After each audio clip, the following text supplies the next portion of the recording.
వైఎస్ఆర్సీపీ అధినేత మాజీ ముఖ్యమంత్రి వైఎస్ జగన్ పుట్టినరోజు వేడుకల్ని తిరుపతిలో ఘనంగా నిర్వహించారు పార్టీ శ్రేణులు. భారీ కేక్ కట్ చేసి సంబరాలు చేసుకున్నారు.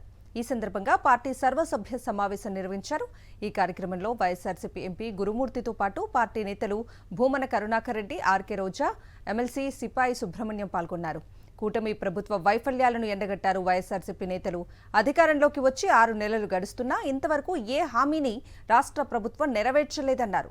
ప్రజల పక్షాన వైఎస్ఆర్సీపీ పోరాటం చేస్తూనే ఉంటుందన్నారు పార్టీ నేతలు.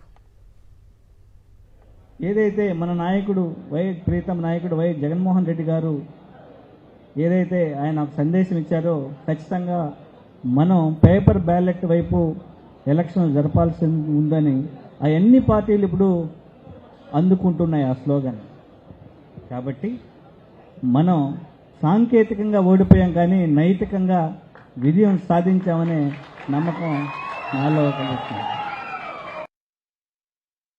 పార్టీని నడుపుతున్నది వైఎస్ జగన్మోహన్ రెడ్డి గారు లాంటి ధీరుడైనటువంటి వాడి శిష్యుడు. ఇక్కడ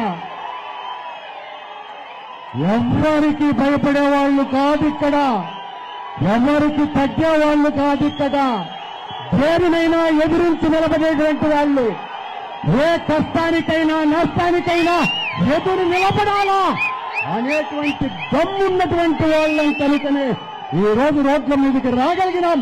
6 నెలల్లో ఈ పార్టీని ఇంత అమోఘంగా కార్యకర్తల నడుమ జయ జయ ధ్వానాలతో మా నాయకుడు జగన్మోహన్ రెడ్డి గారు పుట్టినరోజు వేడుకల్ని సర్వసభ్య సమావేశాన్ని జరుపుకోగలుగుతుంటే ఈ చావ కలిగినటువంటి నా తమ్ముళ్ళు, చెల్లెమ్మలు, కార్యకర్తలు, నా సోదర సమానులైనటువంటి నా కుటుంబ సభ్యులు ఇందులో భాగస్వామ్యంగా ఉన్నారు కనుకనే ఇంతగా చేయగలుగుతున్నాము అని తెలియజేస్తున్నాం.